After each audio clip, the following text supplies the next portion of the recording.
With 9 senior team players injured before the game this weekend, and with the likes of Bukayo Saka and Gabriel Martinelli possibly sidelined after the international break, and with Ødegaard still missing in action, could this injury crisis derail our title ambitions, or can the team once more dig deep and show their true qualities? Today, we will be talking about the impact of injuries on the Arsenal team. Will these injuries expose any defensive vulnerabilities? Who is currently injured for Arsenal? The tactical adjustment from Arteta, the number of stars that are on track to return from injuries, and the style of play.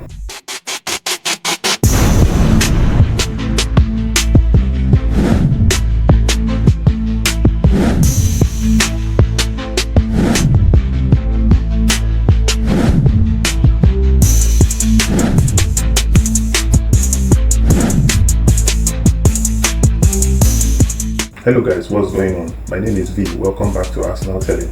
I hope you are doing well. The international break just concluded and we have all missed Arsenal. Kindly smash the like button if you enjoyed this video. Click on the subscribe button to subscribe to this channel and click also on the notification bell to get all the latest news and gist about Arsenal. Starting with the impact of injuries on Arsenal's team. Injuries have always been a major disruptor in football and Arsenal is no stranger to this. The current injury list features some of the most influential players, leaving the team stretched thin. Arteta's squad was built with the hope of rotating key players this season, but with crucial absentees, that balance has been disrupted. A reduction in squad depth increases the risk of fatigue for those still fit, which could lead to more injuries down the line. For a title-contending team like Arsenal, losing vital players like Ødegaard can significantly lower performance levels, given the intense demands of the Premier League and Champions League. But fortunately for Arsenal, the team has managed and have rose up to the occasion, winning 2 games against Leicester and London neighbours Spurs, and nearly taking 3 points in the home of the champions Manchester City, drew with Atlanta away, and won PSG at home in the Champions League. We can indeed say that Arsenal have coped well in the absence of key players. With crucial games coming up against top teams, we can only hope that the team injury list drops to 0 so that the team can compete and keep the momentum going. What do you think? Will Arsenal be able to maintain their consistency? Next, will this injury expose defensive vulnerabilities? The backline has been hit hard with injuries, especially with injuries to Ben White, Tomiyasu, and Alexander Zinchenko.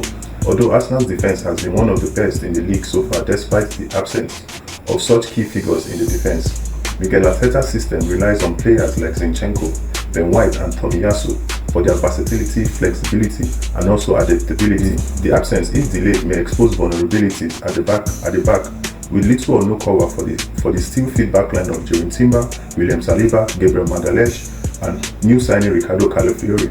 Having everyone fit gives the Arsenal manager lots of advantage in terms of how to execute matches, plus giving the team flexibility that keeps the opponent guessing on what game Arsenal might bring on. Is it an inverted left back in Zinchenko, or an aggressive attacking defender in Calafiori, or an overlapping fullback in Ben White? You understand where I'm heading to. Arteta has combinations and different traits in players to execute a match when they are all fit. But when injuries pile up, it becomes harder to maintain tactical discipline. With limited defensive cover, the risk of conceding sloppy goals rises because of fatigue, and that threatens Arsenal's bid for the title. Next, who is currently injured for Arsenal? The list of sideline players has grown worryingly long. Here's a quick rundown of the key injuries. Bukayo Saka is a doubt for Arsenal's match against Bournemouth after missing England's game against Finland due to an injury sustained in the previous match against Greece. England's manager Lee Carsley mentioned that his absence was precautionary, and Arteta confirmed that the injury isn't serious, with Saka being close to returning. Kai Havertz also faces fitness concerns after missing Germany's international matches due to knee problems. However, Arteta believes he could be available for Bournemouth's game, depending on his training performances. Gabriel Martinelli, meanwhile, suffered a calf issue during Brazil's training and underwent an MRI scan. His chances of playing are less certain. As Arteta stated, they will assess whether it's worth taking the risks on him. In more positive news, Ødegaard, who has been out with an ankle injury, may return next week if he passes his final recovery test. Thomas Partey is fit after pulling out of international duty due to sickness, while Jurgen Timber should be in contention.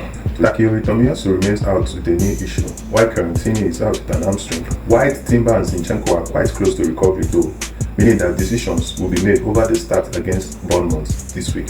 Next, tactical adjustment from Arteta. Arteta is known for his tactical flexibility, and this season has required even more of that adaptability.